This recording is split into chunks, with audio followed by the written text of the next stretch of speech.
Bismillahirrahmanirrahim. Assalamualaikum warahmatullahi wabarakatuh. Innal hamdalillah nahmaduhu wa nasta'inuhu wa nastaghfiruh wa nastahdihi wa natubu ilaih wa na'udzu billahi min syururi anfusina wa sayyiati a'malina. May yahdihillahu fala mudilla lahu wa may yudlil falan tajida lahu waliyyan mursyida. Nashhadu an la ilaha illallah wahdahu la syarika lah wa nashhadu anna Muhammadan abduhu wa rasuluhu alladzi la nabiyya ba'dah. Allahumma salli wa sallim wa barik ala nabiyyina Muhammad wa ala alihi wa sahbihi wa man sara ala nahjihi wastanna bi sunnatihi ila yaumiddin wa ba'd. Hadirin shaimin yang dimuliakan Allah, tiada kata yang pantas kita lantunkan di pagi hari ini melainkan syukur. Alhamdulillah. Betapa banyak nikmat yang Allah karuniakan kepada kita. Baginda sallallahu alaihi wasallam menyatakan bahwa setiap pagi mentari menyapa manusia seraya mengatakan, "Yabna Adam, innama ana yaumun jadid wa li'amalika syahid faghtanimni fa inni lan a'uda ila yaumil qiyamati abada." Wahai anak cucu Adam, aku adalah hari yang baru dan aku akan menjadi saksi atas amal yang kalian lakukan pada hari ini. Maka raihlah diriku, karena sesungguhnya aku tidak akan pernah kembali lagi sampai hari kiamat. Bapak Ibu yang Allah Subhanahu wa taala rahmati, Kamis ini tidaklah sama dengan hari Kamis minggu yang lalu. Dia tidak akan sama dengan hari Kamis minggu yang akan datang. Tugas kita adalah bagaimana merangkai amal di setiap hari yang Allah berikan kepada kita. Salawat teriring salam semoga tercurah kepada junjungan kita Nabi Muhammad sallallahu alaihi wasallam, yang rindu untuk berjumpa dengan umatnya, yang rindu dengan orang-orang yang beliau katakan sebagai saudara-saudara beliau. Suatu hari di hadapan para sahabat, Nabi sallallahu alaihi wasallam mengatakan, "Wadittu law altahiqu bi ikhwani." Sungguh aku rindu untuk berjumpa dengan saudara-saudaraku. Para sahabat merasa iri karena Nabi sallallahu alaihi wasallam menggunakan kata-kata wadittu, yaitu rasa ingin bertemu yang dicampur dengan perasaan cinta. Maka para sahabat bertanya, "Alasna ikhwanuka ya Rasulullah?" Bukankah kami ini adalah saudaramu wahai Rasulullah? Nabi menjawab, "La, bal antum ashabi." Bukan, kalian adalah sahabat-sahabatku. Lalu siapakah yang dimaksud dengan saudara-saudara beliau yang beliau katanya rindu untuk berjumpa dengan mereka? Maka Nabi SAW mengatakan mereka itu adalah alladzina amanu bi walam yarawni, yaitu orang-orang yang beriman kepadaku walaupun belum pernah berjumpa dengan diriku. Mudah-mudahan kitalah orang yang dirindui oleh baginda sallallahu alaihi wasallam. Amin ya rabbal alamin. Hadirin hadirat ikhwatal iman rahimakumullah, ya. Subhanallah, Allah mempertemukan di sini, ya. Dan kita yang berada di masjid juga diikuti oleh saudara-saudara kita di tempat-tempat yang lain. Semalam katanya acara streaming ini diikuti lebih dari 50 visitor, ya. Subhanallah. 50 itu 50 yang online. Kemungkinan yang nontonnya bisa 1 atau 2 orang, ya. Ini karena semalam BlackBerry saya belum di-charge. Tadi sudah saya charger, saya kirim, ya. Karena yang sering mengikuti kajian ini baik dari Belanda, tadi dari Den Haag sudah confirm, dari Malaysia, dari Indonesia, karena waktunya cocok di Indonesia menjelang sahur, ya. Ada juga dari Moskow dan lain sebagainya. Mudah-mudahan kita semuanya yang terlibat, yang ikut, baik yang merekam, yang lain sebagainya, ikut dalam amal jariah dakwah kepada Allah Subhanahu wa taala. Hadirin hadirat ikhwatal iman rahimakumullah, insyaallah kajian kita kalau subuh ini yaitu kajian sirah, ya. Bapak Ibu yang Allah Subhanahu wa taala rahmati, Allah Subhanahu wa taala menyatakan dalam firman-Nya, a'udzubillahi minasyaitonir rajim, laqad kana lakum fi rasulillahi uswatun hasanah. Sungguh telah ada pada diri baginda sallallahu alaihi wasallam suri tauladan yang sangat baik, ya. Karena itu ketika kita bercermin kepada baginda sallallahu alaihi wasallam, kita bercermin kepada makhluk yang istimewa. Kita bercermin kepada suri tauladan yang tidak ada cacat padanya. Bapak Ibu yang Allah Subhanahu wa taala rahmati, kita mulai sedikit tentang beliau dan kemudian katanya ditambahkan dengan 10 sahabat yang dijamin masuk surga. Insya Allah setiap harinya kita akan mengambil 1 orang sahabat untuk kita bercermin. Apakah kebaikan yang mereka miliki sehingga kemudian mereka masih lagi hidup sudah dijamin untuk masuk ke dalam surga. Bukankah ungkapan bahasa Arab mengatakan tasyabbahu birrijal in lam takun mithlahum innat tasyabbuha bil kirami kiramu. Bercerminlah dengan orang-orang yang mulia. Sekiranya engkau tidak mampu semulia mereka, maka usaha bercermin dengan mereka itu sendiri sudah merupakan sebuah kemuliaan. Jadi kalaupun kita kemudian gak nyampe kayak mereka, minimal mirip-mirip. Minimal mirip-mirip. Bapak Ibu yang Allah Subhanahu wa taala rahmati, baginda sallallahu alaihi wasallam dilahirkan sebagaimana kita maklum, beliau dilahirkan dalam keadaan yatim. Sang ayah yang bernama Abdullah merupakan anak dan juga saudara yang sangat disayang baik oleh ayahnya, yaitu Abdul Muttalib, ataupun oleh saudara-saudara yang lainnya. Di antara saudara daripada Abdullah yang teramat sayang dengan beliau adalah ternyata Abu Lahab. Bapak Ibu yang Allah Subhanahu wa taala rahmati, maka yang menariknya adalah bahwa Abu Lahab yang begitu dekat dengan ayah baginda yaitu Abdullah merasa sangat-sangat bertanggung jawab. Karenanya ketika baginda sallallahu alaihi wasallam dilahirkan, beliaulah orang yang tergopoh-gopoh untuk mencarikan ibu susu bagi baginda sallallahu alaihi wasallam. Berangkatlah beliau ke Bani Sa'ad dan berjumpalah dengan Halimah. Bapak Ibu yang Allah Subhanahu wa taala rahmati, maka baginda sallallahu alaihi wasallam kemudian diajak ke sana dan kemudian disusui dari Halimah. Kita mengenalnya Halimah As-Sa'diyah yang artinya Halimah berasal dari Bani Sa'ad.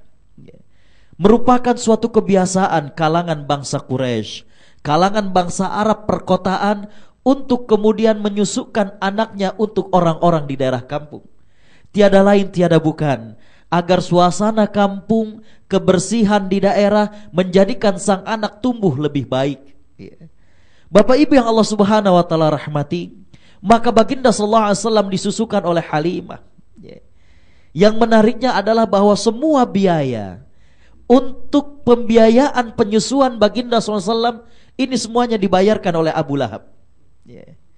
Karena itu, suatu pelajaran yang menarik adalah bahwa ketika turunnya firman Allah Subhanahu wa taala surat Al-Lahab, yang sebenarnya surat itu singkat, kita bahkan hafal surat tersebut, tapi memiliki makna yang luar biasa dalamnya.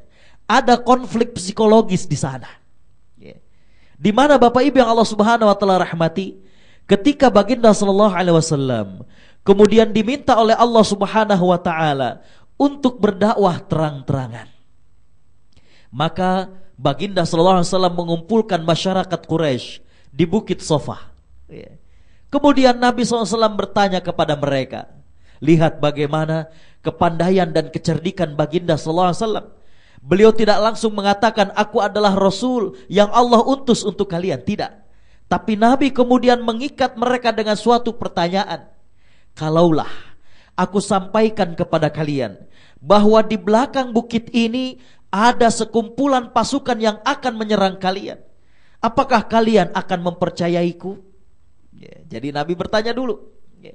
Dan subhanallah, semua masyarakat mengatakan kami belum pernah mencoba kebohongan darimu. Ma jarrabna alaika kadziban. Belum pernah kami dapati engkau berdusta. Jadi artinya mereka akan percaya. Baru kemudian Nabi SAW kemudian mengatakan, kalau begitu maka aku adalah utusan Allah Subhanahu wa ta'ala yang akan memberikan peringatan kepada kalian. Terdiam semuanya. Karena mereka hadirin ikhwatal iman rahimakumullah, baru saja mereka mengatakan gak pernah mereka mendapati Nabi berdusta. Sekarang Nabi mengatakan bahwa dirinya adalah utusan Allah Subhanahu wa ta'ala, maka sudah barang tentu mereka mestinya adalah mempercayai kepada baginda SAW. Suasana hening saat itu. Tiba-tiba ada seseorang yang berdiri, tiada lain tiada bukan adalah Abu Lahab. Beliau mengatakan, "Tabban laka ya Muhammad, alihadza jama'tana." Celaka engkau wahai Muhammad, apakah untuk bertanya begitu saja engkau mengumpulkan kami? Abu Lahab pun sebenarnya tidak membantah bagaimana kenabian Nabi SAW. Beliau hanya mengatakan, celakalah engkau wahai Muhammad, apakah untuk ini saja engkau mengumpulkan aku? Apa yang menariknya Bapak Ibu yang Allah Subhanahu wa taala rahmati? Yang menariknya adalah bahwa yang mengatakan hal tersebut orang yang selama ini dikenal sayang kepada Nabi SAW. Orang yang begitu banyak jasanya. Orang yang sejak Nabi lahir, beliaulah yang kemudian tergopoh-gopoh mencarikan ibu susu buat beliau. Yang menarik adalah bahwa biasanya manusia kalau sudah banyak memakan jasa akan keluh lidahnya dengan kebenaran.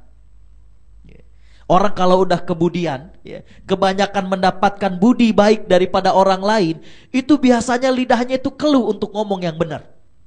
Waduh, ntar diputus nih, ntar dikasih lagi nih uang, nanti nggak diperhatikan lagi. Inilah yang menariknya dari surat Al-Lahab. Terjadi konflik psikologis dan kita diajarkan betul bahwa ternyata untuk sesuatu kebaikan, yang pertama kali harus kemudian kita sesuaikan kondisinya adalah orang yang terdekat dengan diri kita. Bisa jadi ketika kita ingin baik, bisa jadi ketika kita ingin aktif di masjid, bisa jadi ketika kita ingin program-program kebaikan buat diri kita, banyak orang-orang yang terdekat yang kemudian perlu kita kondisikan.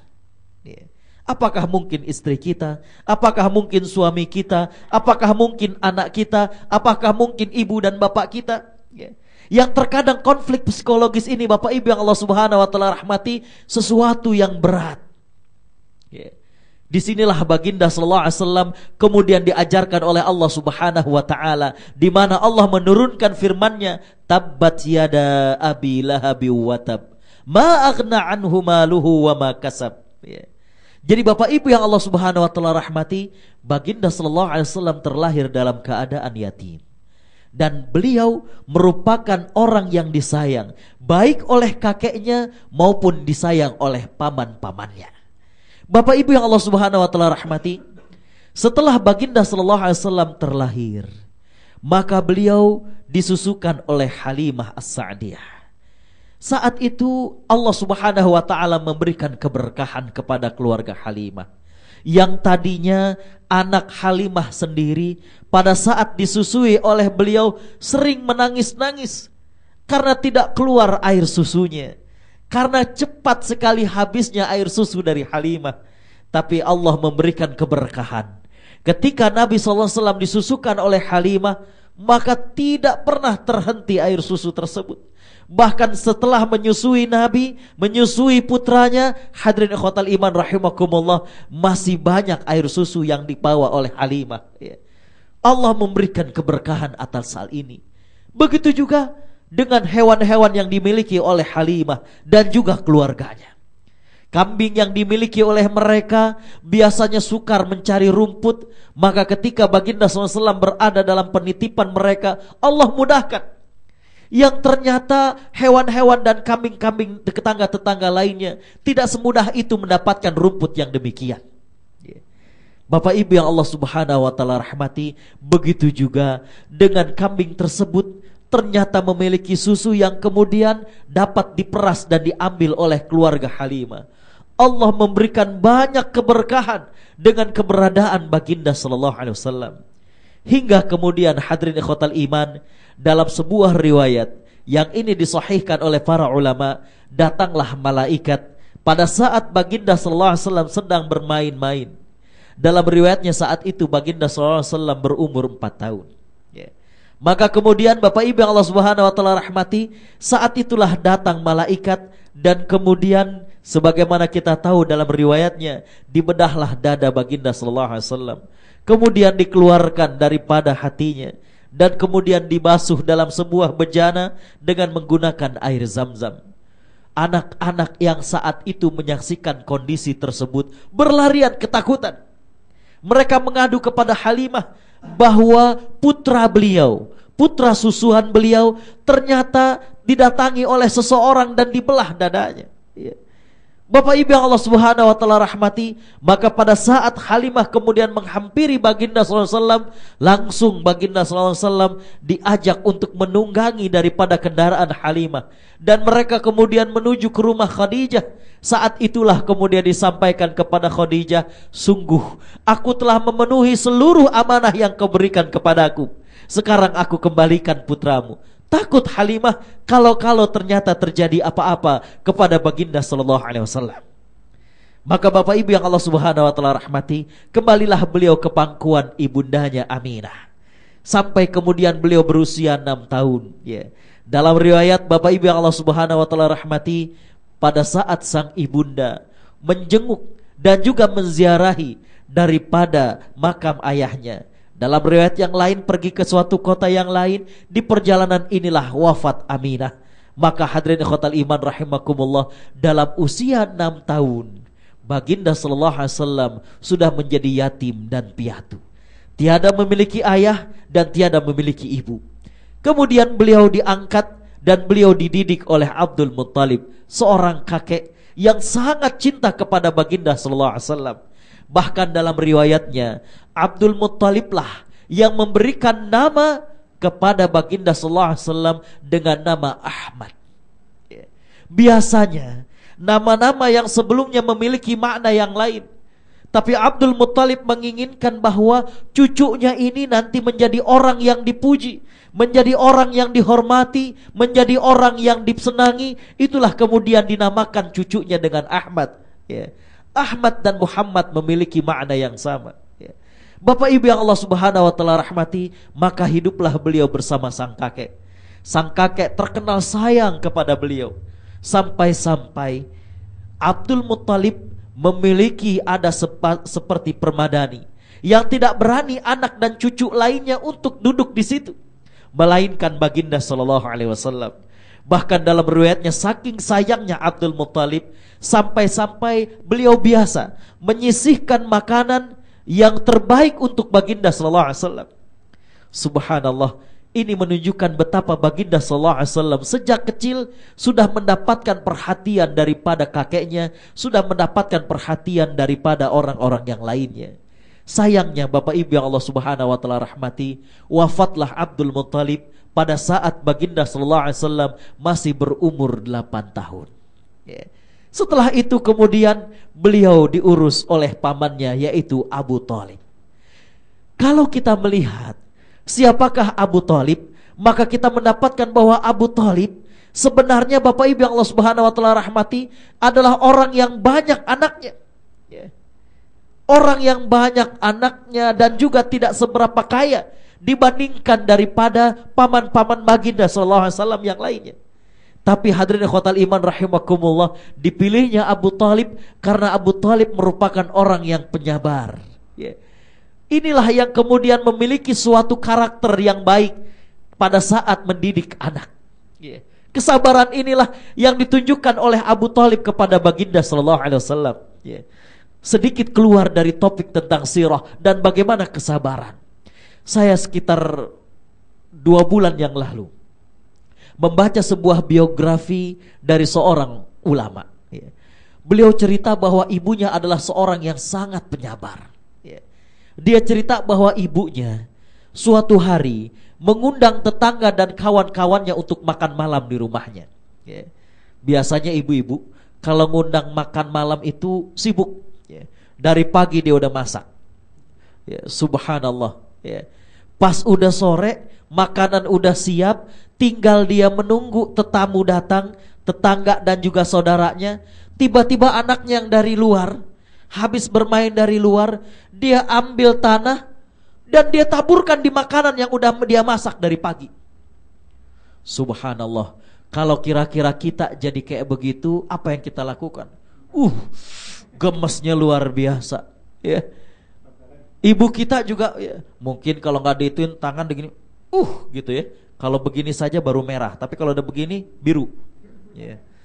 Subhanallah, ternyata Bapak Ibu yang Allah Subhanahu wa taala rahmati, sang ibunda adalah ibunda yang solihah, Ya. Dalam keadaan yang memang tetap marah, tapi sang ibunda juga seorang yang solihah. Dia hanya mengatakan, idhab Allahumma ja'alka imamal haramain. Pergi kamu, mudah-mudahan menjadi imam Masjidil Haram. Subhanallah. Allah mengabulkan doanya. Dan ternyata sang anak menjadi salah seorang imam Masjidil Haram yang suaranya banyak disenangi oleh manusia, banyak disenangi oleh masyarakat. Beliau adalah Imam Sudais. Jadi sekarang kita rubah, kalau kita marah sama anak, mudah-mudahan hafal Quran loh, gitu ya. Mudah-mudahan hafal Sahih Bukhari loh, gitu ya. Jadi Bapak Ibu yang Allah Subhanahu wa taala rahmati, kembali bahwa Abu Talib orang yang dikenal penyabar. Ya. Kembali kepada ibu yang tadi, sampai sumpah serapahnya juga doa, ya, subhanallah, ya.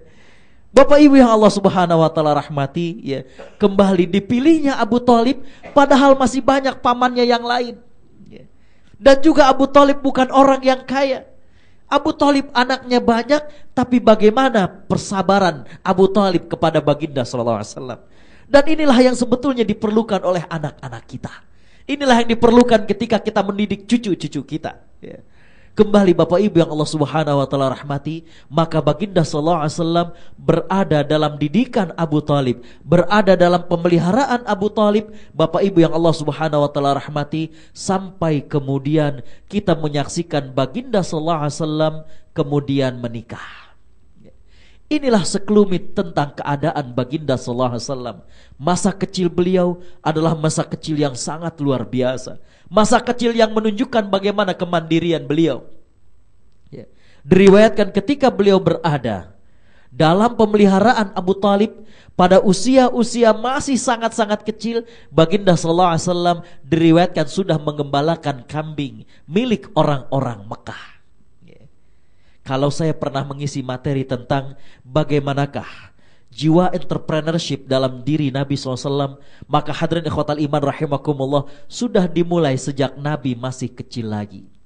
Diriwayatkan oleh Imam Bukhari bahwa baginda SAW mengatakan, aku mengembalakan kambing milik orang-orang Quraisy, dan tiada seorang pun Nabi kecuali mereka adalah penggembala kambing, dan aku menggembala kambing mereka di Qararit.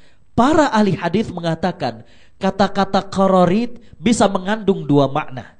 Yang pertama dari kata-kata qirat, yang artinya adalah sebutir ataupun secuil, yang artinya Nabi menggembalakan kambing dengan mendapatkan secuil atau sedikit upah dari penggembalaan itu. Berarti dari kecil Nabi SAW sudah terbiasa untuk bekerja. Walaupun beliau seorang yatim dan piatu, tapi beliau memiliki jiwa kemandirian. Yang kedua, makna Qararit adalah suatu tempat dekat Mekah, di mana di sana ada sedikit rerumputan yang biasanya orang-orang mengembalakan kambing di sana. Intinya adalah bagaimana Nabi SAW kemudian diasah jiwanya untuk kemudian memiliki kesabaran. Karena pada saat seseorang mengembala kambing, ngangon kambing kayak begitu, perlu kesabaran dalam dirinya. Kambing yang kesana kemari, berlari kesana kemari, maka Bapak Ibu yang Allah Subhanahu wa taala rahmati, inilah yang kemudian mendidik jiwa Nabi SAW untuk memiliki kesabaran yang luar biasa dalam menghadapi para sahabatnya, dalam menghadapi umatnya. Bapak Ibu yang Allah Subhanahu wa taala rahmati, masa kecil Nabi SAW selain mandiri, kedua juga Nabi SAW terhindar dari pengaruh-pengaruh jahiliyah. Diriwayatkan bahwa ketika masyarakat Quraisy mereka memperbagus daripada Ka'bah, mereka membersihkan Ka'bah, maka pada saat itu semua orang mengangkat jubahnya agar jangan sampai kena kotor daripada kerja mereka. Jadi diangkat, mereka biasanya menggunakan thawb, ya, kalau di kita diistilahkan dengan jubah, maka mereka biasanya diangkat dan diselempangkan di pundak, ya. Tapi Bapak Ibu yang Allah Subhanahu wa taala rahmati, Allah Subhanahu wa taala memelihara baginda SAW agar jangan sampai mengikut kebiasaan mereka yang tidak malu ketika auratnya terbuka. Jadi mereka biasa aja, karena nganggap sama-sama laki-laki, mungkin sama-sama bekerja, maka kemudian tersingkapnya aurat mereka itu suatu yang biasa. Maka Allah Subhanahu wa taala menjadikan baginda SAW terpelihara dari hal itu. Sempat dalam riwayatnya Nabi pernah melakukan hal itu, tapi tiba-tiba dia merasa seolah ada yang memperingatkan, ya, turunkan jubahmu, turunkan thawbmu, agar kemudian tidak nampak auratmu. Dalam riwayat yang lain, Bapak Ibu yang Allah Subhanahu wa taala rahmati, sempat baginda sallallahu alaihi wasallam ingin datang ke sebuah keramaian di mana di sana ada kenduri ataupun pernikahan. Dan kebiasaan orang-orang jahiliyah pada saat itu, pada saat terjadinya pesta pernikahan seperti itu, banyak tarian-tarian yang tentunya tarian-tarian yang jauh daripada hal-hal yang diridhai Allah Subhanahu wa taala. Tapi ketika Nabi bermaksud ke sana, Allah memberikan rasa kantuk dan tertidur Nabi SAW. Dengan demikian Bapak Ibu yang Allah Subhanahu wa taala rahmati, masa kecil baginda sallallahu alaihi wasallam sudah Allah pelihara terhadap hal demikian. Inilah kondisi masa kecil dari baginda sallallahu alaihi wasallam. Bapak Ibu yang Allah Subhanahu wa taala rahmati, kita akan lanjutkan tentang sejarah Nabi sallallahu alaihi wasallam dalam pertemuan besok. Dan kita akan sambung sirah ini dengan mengambil setiap hari sampai 10 hari yang terakhir, yaitu tentang 10 orang sahabat yang dijanjikan masuk surga.